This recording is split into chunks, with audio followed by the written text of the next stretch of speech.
வணக்கம் நண்பர்களே. எனது பெயர் ரோஹித். இந்த கதையை கேட்பதற்கு முன்னால் தயவு செய்து நமது சேனலுக்கு லைக் பண்ணுங்கள். மேலும் இது போன்ற இன்னொரு சேனலின் லிங்கை டிஸ்கிரிப்ஷனில் தருகிறேன். அந்த கதையையும் கேட்டு உங்கள் ஆதரவை தெரிவியுங்கள். சப்ஸ்கிரைப் பண்ண மறந்திடாதீர்கள். இப்போது கதைக்கு வருவோம். இது முற்றிலும் உண்மை சம்பவம். இந்த கதையை படித்துவிட்டு உங்கள் கருத்துக்களை கண்டிப்பாக சொல்லுங்கள். சேனலுக்கு லைக் பண்ணுமாறு அன்புடன் கேட்டுக்கொள்கிறேன். எனது முந்தைய கதையில் நிறைய நண்பர்கள் உங்கள் கருத்துக்களை அனுப்பி வைத்தீர்கள். சில நண்பர்கள் எனது உண்மை கதைக்கு விளக்கம் கேட்டீர்கள். மேலும் அடுத்த பகுதி விரைவில் எழுதுமாறு கேட்டுக்கொண்டீர்கள். அனைவருக்கும் மனமார்ந்த நன்றிகள். எங்கள் அம்மா பெயர் லலிதா. அவர் ஒரு விதவை. நான் சிறுவயதாக இருக்கும்போதே என் அப்பா மதுபானத்திற்கும் புகைக்கும் அடிமையாகி பின்னர் ஹார்ட் அட்டாக் வந்து இறந்து போனார். அதற்கு பிறகு அம்மா லலிதா இளம் விதவையாக தனது வாழ்க்கையை தொடங்கினார். இந்த கதை ஆரம்பிக்கும்போது எனக்கு 25 வயது. அம்மா லலிதாவுக்கு 38 வயது இருக்கும். வீட்டில் நானும் அம்மாவும் மட்டுமே வாழ்ந்து வந்தோம். என் அம்மா லலிதா சமூகத்தில் ஒரு இளம் விதவையாக பல சிரமங்களை சந்தித்தார். அவரது அழகுக்கு பலர் கபடி விளையாட நினைத்தார்கள். ஆனால் யாரும் நெருங்க முடியாத சூழல்.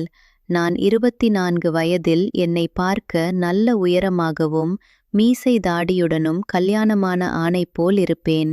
லலிதாவை பார்க்கும்போதோ அவள் காலேஜ் மாணவியைப் போல் இருப்பாள். அவள் வயதே தெரியாத அழகு. எங்கள் தெருவில் யாராவது பார்த்தால், என்ன ஜோடியாக கிளம்பிட்டீங்களா என்று கேட்பார்கள். அம்மாவின் சில தோழிகள் விளையாட்டாக சொல்வார்கள், லலிதா, உனக்கு இவன்தான் புருஷனா என்று. அதற்கு அம்மா சிரித்துக்கொண்டே, ஆமாம்டி, இவன்தான் என் புருஷன், போங்கடி என்று சொல்வார். இது எங்களுக்குள் ஒரு வேடிக்கையாக இருந்தது. ஒரு நாள் நானும் அம்மா லலிதாவும் கோயிலுக்குச் சென்றோம். அங்கே பூ விற்கும் ஒரு பாட்டி, தம்பி, உன் பொண்டாட்டிக்கு பூ வாங்கிக்கொள் என்றாள். லலிதா அதை காதில் வாங்கிக் கொண்டாள். நான் பாட்டியிடம் சும்மா இருங்க என்றேன். ஆனால் பாட்டி என் அம்மாவிடம், நீயும் உன் புருஷனும் நல்ல சாமியிடம் வரம் வேண்டிக்குங்க என்றாள். லலிதாவுக்கு கோபம் வந்தது. கோயிலுக்குள் போன பிறகு பூசாரி என் அம்மாவிடம், உங்க வீட்டுக்காரரை முன்னாடி வரச் சொல்லுங்க என்றார். லலிதா, என்ன சாமி பூசாரி என்றார். பூசாரி, அதாம்மா, உங்க புருஷன் நிக்கிறாரே, அவர் அழைச்சிட்டு முன்னாடி வாங்க என்றார். நான் அமைதியாக இருந்துவிட்டேன். கோயிலை விட்டு வெளியே வந்ததும் நான் பைக்கில் லலிதாவை அழைத்து கொண்டு வீட்டிற்கு செல்லும்போது வழியில் ஒரு கடையில் டீ குடித்தோம். அப்போது ஒரு பெண் என் அம்மாவிடம், அம்மா, என் பிள்ளைக்கு சாப்பாடு வாங்கிக் கொடுங்க என்று கேட்டாள். அம்மா உடனே வாங்கிக் கொடுத்தார். அந்த பெண் எங்களிடம், அம்மா, நீங்களும் உங்க புருஷனும் 100 வருஷம் வாழணும் என்றாள். பைக்கில் செல்லும்போது நான் அம்மாவிடம், என்னம்மா சிரிக்கிறீங்க, சொல்லுங்க என்றேன். அவர், ஒண்ணுமில்லடா, பைக்க ஓட்டு என்றார். நான் பைக்கை நிறுத்தி, சொல்லும்மா என்றேன். அவர் சொன்னார், நீயும் நானும் வெளியே போகும்போது எப்படி சொல்லறாங்க கேட்டியா? கொஞ்சம் போனால் உன்னையும் என்னையும் கபடி விளையாடச் சொல்லுவாங்க போல என்று. நான் சிரித்துக்கொண்டே, ஆமாம்மா, ஆமாம் என்றேன். நாட்கள் செல்லச் செல்ல நானும் லலிதாவும் நிறைய பேசிக்கொண்டோம். எங்களுக்குள் ஒரு நெருக்கம் வளர்ந்தது. அதை நான் எப்படி விவரிப்பது? இந்த கட்டத்தில்தான் என் கல்லூரி நண்பனை சந்திக்க நேர்ந்தது. நான் அவனிடம், விடுமுறை நாட்களை என்ன செய்வீர்கள் என்று கேட்டேன். அவன் ஒரு பெட்டியை காட்டி, இதிலுள்ள புத்தகங்களை படிப்பேன் என்றான். நான் அந்த பெட்டியை திறந்து பார்த்தேன். பெட்டி முழுக்க புத்தகங்கள் இருந்தன. முதலில் அந்த புத்தகங்களை பார்க்கும்போதே அவற்றை படிக்க வேண்டும் என்று ஆசைப்பட்டேன். என் நண்பனிடம் ஒரு புத்தகம் கேட்டேன். அவன் பெட்டியிலிருந்து எடுத்துக்கொள்ளுமாறு சொன்னான்.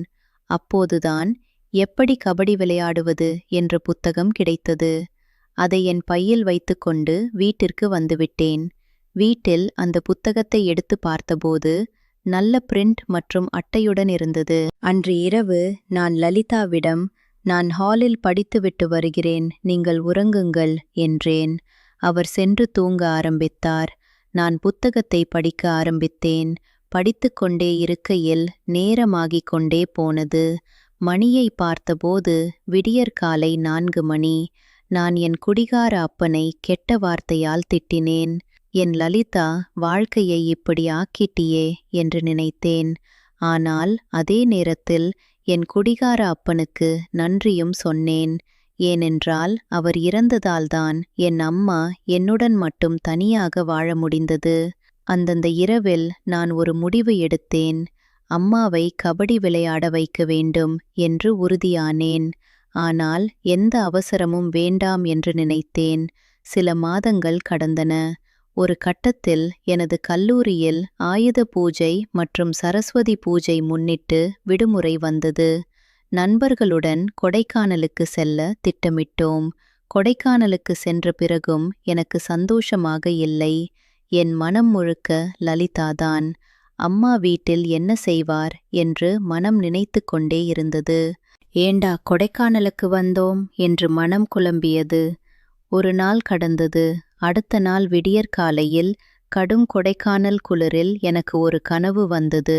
கனவில் நானும் அம்மா லலிதாவும் கபடி விளையாடுவதைப் போல இருந்தது.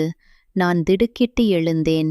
இந்த கனவு என் லலிதாவுடன் கொடைக்கானலில் மெய்யாக ஆகாதே என்று நினைத்தேன்.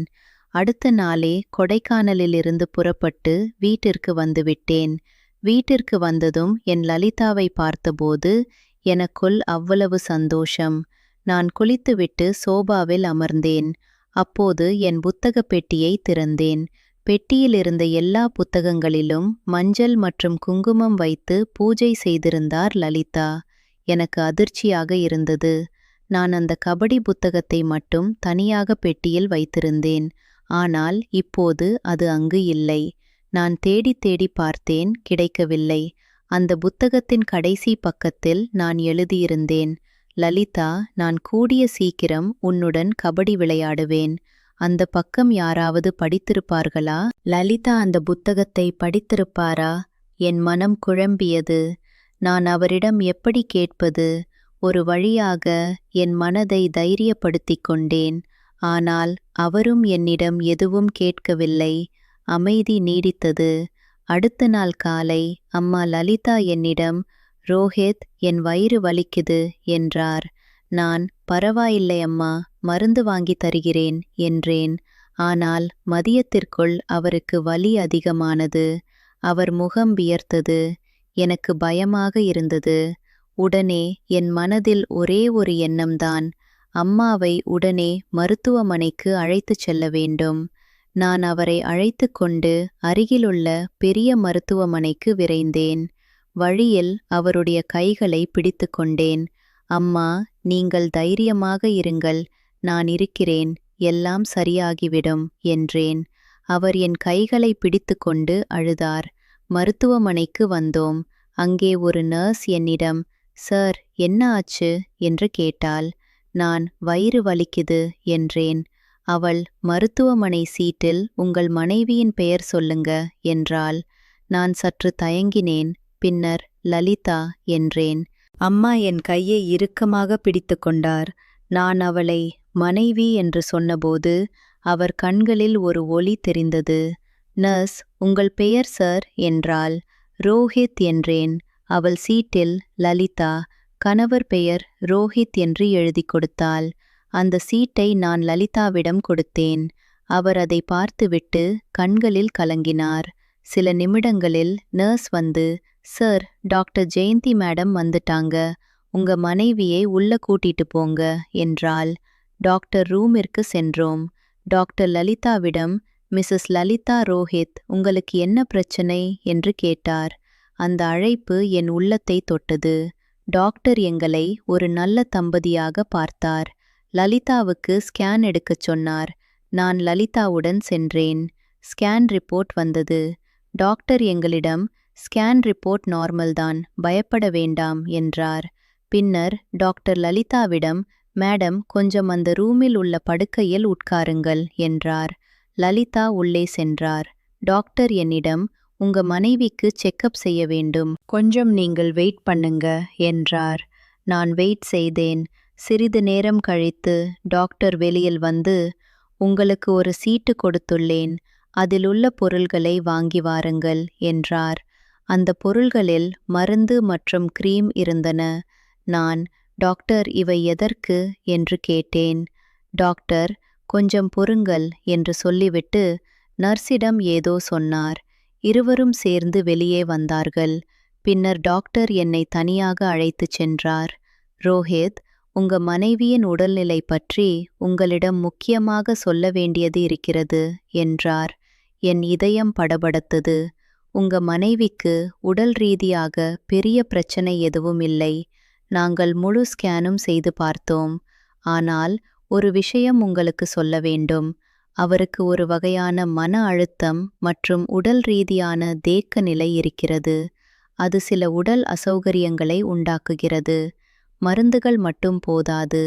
இதற்கு சரியான தீர்வு என்ன தெரியுமா? நீங்கள் கபடி விளையாடுவது அவசியம். உண்மையில் சொல்கிறேன், இது உடல் ரீதியான ஒரு இயற்கையான சிகிச்சை. நாளை காலை 10 மணிக்கு உங்கள் மனைவியை டிஸ்சார்ஜ் செய்துவிடலாம். நாளை கார்த்திகை திருவிழா. ரோஹித், உங்கள் வீட்டில் உங்கள் மனைவியுடன் 3 நாட்களுக்குள் நீங்கள் கபடி விளையாட வேண்டும். அதற்கான உத்தரவை மட்டும் எழுதித் தருகிறேன் என்று டாக்டர் விளக்கமாக சொன்னார். நான் அதிர்ச்சியில் உறைந்தேன். ஆனால் உள்ளுக்குள் ஒரு சந்தோஷம். டாக்டர் ஒரு பிரிஸ்கிரிப்ஷன் கொடுத்தார். நான் அதை வாங்கிக் கொண்டேன். மறுநாள் காலை லலிதாவை டிஸ்சார்ஜ் செய்தோம். கார்த்திகை திருவிழா நாள். மதியம் 2 மணிக்கு வீட்டை அடைந்தோம். எனக்கு அவ்வளவு சந்தோஷம். என் உள்ளம் குதித்தது. லலிதா என்னை பார்த்தார். பின்னர் சொன்னார், ரோஹித், இங்க வாங்க. நான் அவர் அருகில் சென்றேன். என்னம்மா என்றேன். அவர் சொன்னார், உனக்கு என்னை அம்மா என்று கூப்பிட பிடிக்குமா? நான் சற்று தயங்கினேன். ஆமாம் அம்மா, ஆனால் நீங்கள்தான் எனக்கு எல்லாம் என்றேன். பிறகு அவர் கூறினார், நீ டாக்டரிடம் கேட்டது போல் உன் அம்மாவை கபடி விளையாட சம்மதமா? என் கண்கள் மகிழ்ச்சியால் பிரகாசித்தன. சரி என்றேன். அன்று மாலை நாங்கள் இருவரும் வீட்டில் கபடி விளையாடினோம். வீடு முழுவதும் சுண்ணாம்பு அடித்து வைத்தோம். பூக்களால் அலங்கரித்தோம். மெழுகுவர்த்திகள் எரிந்தன. லலிதா ஒரு புடவையில் அழகாக இருந்தார். நான் ஒரு வேட்டியில். எங்களுக்குள் ஒரு புரிதல், ஒரு பிணைப்பு. முதல் முறையாக நான் அவரை விட வயதில் சிறியவன் என்ற எண்ணம் மறைந்தது. நாங்கள் இருவரும் சமமானவர்கள். அன்று இரவு நாங்கள் கபடி விளையாடினோம். வீட்டின் ஒவ்வொரு மூலையிலும் எங்கள் சிரிப்பொலி ஒலித்தது. இதுபோல் தினமும் நான் கபடி விளையாடினேன்.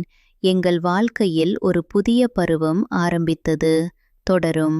இந்த கதை உங்களுக்கு பிடித்திருந்தால் உங்கள் நண்பர்களுடன் பகிர்ந்து இந்த சேனலுக்கு லைக் மற்றும் சப்ஸ்கிரைப் செய்ய மறந்திடாதீர்கள். அடுத்த பகுதியில் இன்னும் அதிகமான திருப்பங்களுடன் சந்திப்போம். உங்கள் கருத்துக்களை கமெண்டில் தெரிவியுங்கள். நன்றி.